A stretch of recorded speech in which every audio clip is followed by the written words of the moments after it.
রাসূল সাল্লাল্লাহু আলাইহি সাল্লাম বলেন, মামিন মুসলিমিন ইয়াউদু মুসলিমা, যে কোনো পুরুষ যে কোনো নারী কোনো অসুস্থ মানুষকে যদি দেখতে যায়, সকালে যদি দেখতে যায়, তাহলে সন্ধ্যা পর্যন্ত ৭০,০০০ ফেরেশতা তার জন্য ক্ষমা চায়। সন্ধ্যায় যদি যায় তাহলে ৭০,০০০ ফেরেশতা বলে, আল্লাহ লোকটা ভালো কাজ করেছে, তুমি তাকে ক্ষমা করে দাও, লোকটা ভালো কাজ করেছে, তুমি তাকে ক্ষমা করে দাও। আবু হুরায়রা রাদিয়াল্লাহু তাআলা আনহু বলেন, রাসূল সাল্লাল্লাহু আলাইহি সাল্লাম বলেছেন, মামিন মুসলিমিন ইয়াউদু মুসলিমান, যে কোনো পুরুষ যখন কোনো পুরুষকে, যে কোনো মানুষ যখন কোনো মানুষ অসুস্থ মানুষকে দেখতে যায়, ইনাদি ফি সামায়ে, তখন আকাশ থেকে চিৎকার করে ফেরেশতা বলে, তিবতা তাবা মানসাকা, ধন্য তুমি তোমার চলার পথ, ধন্য ধন্য তুমি তোমার চলার পথ, ধন্য ধন্য তুমি তোমার চলার পথ, ধন্য। তাতাওয়াত মানজিলাতান ফিল জান্নাহ, তুমি জান্নাতে একটা ঘর বানালে, তুমি জান্নাতে একটা ঘর বানালে, তোমার ধন্য চলা, ধন্য তুমি, তুমি জান্নাতে একটা ঘর বানালে।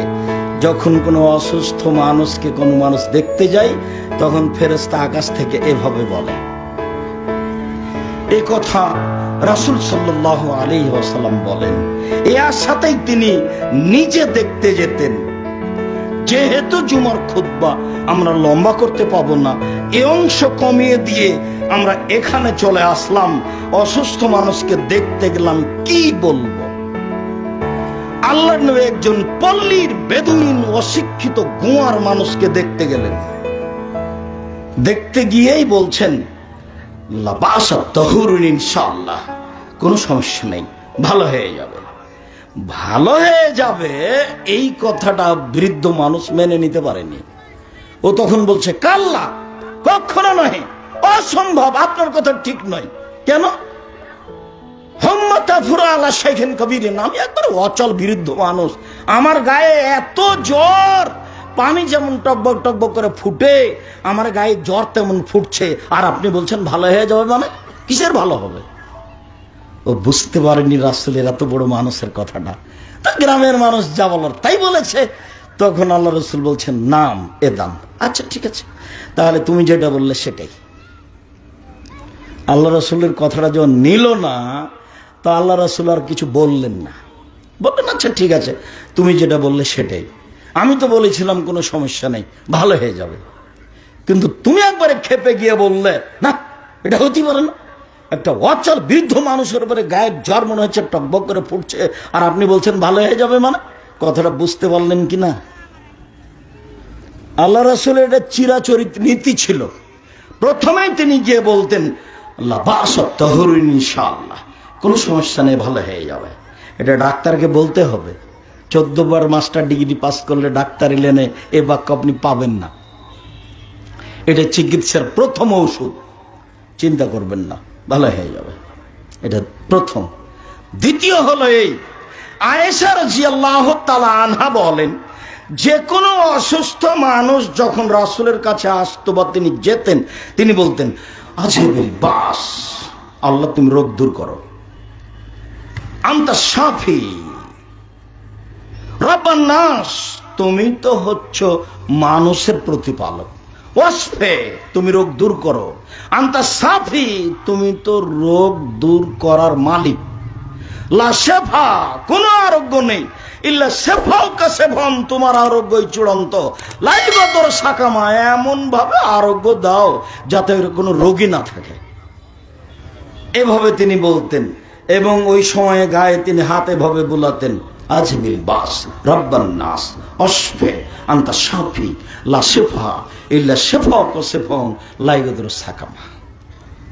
আয়েশা রাদিয়াল্লাহু তাআলা আনহা বলেন, যখনই কোনো মানুষ তার রোগ ব্যাধির কথা বলতো, তখন আল্লাহ রাসূল বলতেন, বিসমিল্লাহি তুরবাত আরজনা, আল্লাহর নামে বলছি, আমাদের জমিনের মাটি, বেরিকাতে বাজে না আমাদের কারো মুখের থুথু, লেশফা সাকিমনা, আমাদের অসুস্থ ব্যক্তিকে আরোগ্য দেওয়া হোক বেইজনে রব্বেনা, আমাদের প্রতিপালকের অনুমতিতে। অসুস্থ মানুষের গায়ে হাত দিয়ে আল্লাহ নবী এটা পড়তেন। আয়েশা রাদিয়াল্লাহু তাআলা আনহা বলেন, তার বাড়িতে যে কোনো মানুষ অসুস্থ হোক এবং নিজেও তিনি যখন অসুস্থ হতেন তখন ফালাকার নাচ পড়তেন আর নিজের গায়ে এভাবে হাত বোলাতেন। অসুস্থ ব্যক্তির গায়ে হাত বোলাতেন আর ফালাকার নাচ পড়তেন আর ফুঁক দিতেন। আব্দুর রাজ্জাক সাহেব এতক্ষণ একটা সহজ দোয়া বলেছেন, এতক্ষণ পর্যন্ত কি যে বললেন। যাই বলি, এবার তো সহজ বলেছি, তো এটাই থাক, আরগুলো মুখস্থ করতে হবে না, এটাই থাক ফালাকার নাচ। ওর গায়ে হাত দিবেন, বাচ্চা চিল্লাচ্ছে কাঁদছে, কোনো ওষুধ নাই, এটা সবচেয়ে বড় ওষুধ। পড়বেন আর ফোঁক দিবেন, ফালাকার নাচ পড়বেন আর ফোঁক দিবেন। এ 2-3 বার নয়, 5-10 মিনিট, 15 মিনিট, আধা ঘন্টা। আবু সাইদ খুদরি রাদিয়াল্লাহু তাআলা আনহু বলেন, আল্লাহর নবীর কাছে একটা লোক এসে বলছে যে আমার শরীরে খুব ব্যথা। তখন আল্লাহ রাসূল বলছেন, আচ্ছা ঠিক আছে, যায়দাকা আলাল্লাযী আলাম ফি জাসাদিকা, যেখানে তুমি ব্যথা বুঝছো সেখানে তোমার হাতটা রাখো, তো এভাবে রাখো, রেখে বলো বিসমিল্লাহ বিসমিল্লাহ বিসমিল্লাহ 3 বার বলো। তারপরে বলো আউযু বিইজ্জাতিল্লাহি ওয়া কুদরাতিহি মিন শাররি মা জাদা ওয়া হাজারা, আমি আল্লাহর ক্ষমতা দিয়ে, তার ইজ্জত দিয়ে আমি বাঁচতে চাচ্ছি ওই অসুবিধা হতে যেটা আমি আজ করছি, ওই ব্যথা হতে যারা আমি আশঙ্কা মনে করছি কি যেন হয়। সাহেব বলছেন আমি করলাম, এটা 7 বার বললাম, বিসমিল্লাহ 3 বার আর এটা 7 বার, তারপর দেখি ব্যথাটা আর নেই। হাদিস বুখারী মুসলিম। আবু মুসা আশআরী রাদিয়াল্লাহু তাআলা আনহু বলেন যে জিবরাইল আমার কাছে আসলেন, মুহাম্মদ সাল্লাল্লাহু আলাইহি ওয়াসাল্লাম বলছেন, আমার কাছে এসে বলছেন আপনি অসুস্থতার কথা বলেছেন তাই না? হ্যাঁ জি হ্যাঁ, আমি অসুস্থতার কথা বলেছি। আচ্ছা ঠিক আছে। এবার জিবরাইল দোয়া পড়ছেন, বিসমিল্লাহি আরকিকা মিন কুল্লি শাইইন ইউযিকা, আল্লাহর নামে আপনার উপর আমি মন্ত্র পড়ছি, আল্লাহ আপনাকে মুক্তি দিবেন। মিন শাররে কুল্লে নাফসিন আইনিন হাসিদিন, সব অনিষ্ট হতে এবং খারাপ দৃষ্টি হতে, বদ নজর হতে আল্লাহ আপনাকে রক্ষা করবেন। বিসমিল্লাহ আরকিকা। রাসূল সাল্লাল্লাহু আলাইহি সাল্লামকে এই দোয়াটা পড়লেন পাশে বসে জিবরাইল আলাইহিস সালাম। এটাও বুখারী মুসলিমের হাদিস, যে কোনো দুয়ার বইয়ে পেয়ে যাবেন, আইনে রাসূল সাল্লাল্লাহু আলাইহি সাল্লামে তো পাওয়া যাবেই। এইবার আলোচনার শেষের দিকে এসে বলি যে আব্দুল্লাহ ইবনে আব্বাস বলছেন যে আল্লাহর নবী হাসান হোসেনের গায়ে মাথাতে এভাবে হাত লাগাতেন, হাত লাগিয়ে বলতেন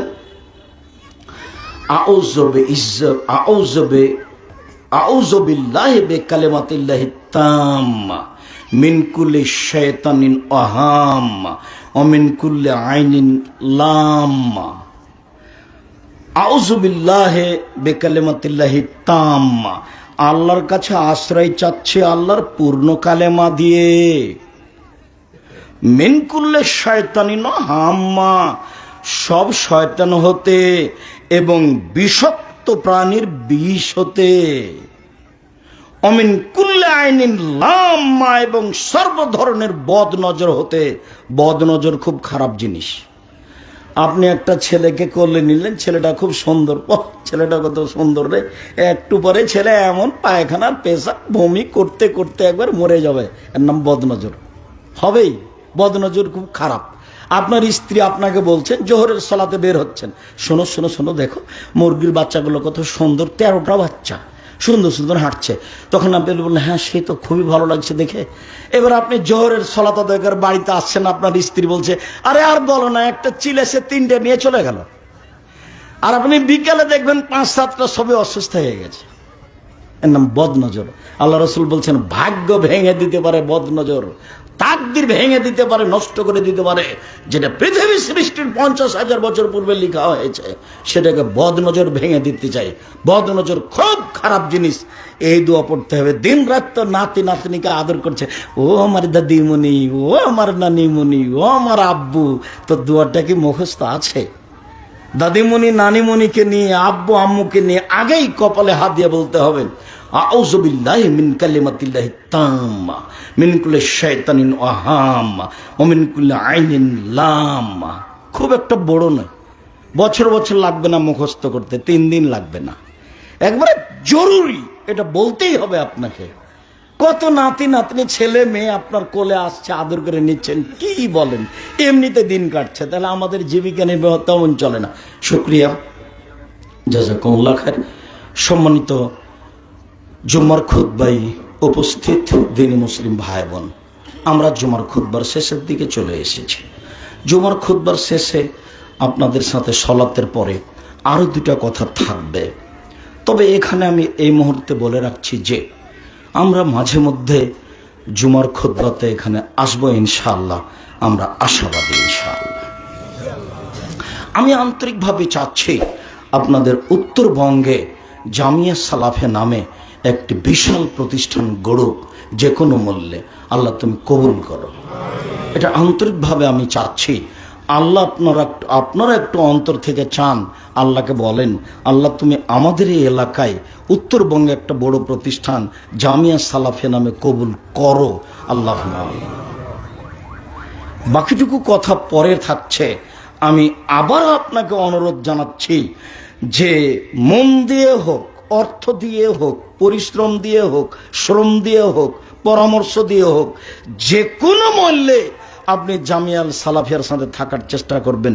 ভুলেও কখনো মনটার ভিতরে সংকীর্ণতা আনিয়েন না। একটু সংকীর্ণতা নিয়ে আসলে যদি পরকাল হারিয়ে যায় তখন আমাদের কিছু করার থাকবে না।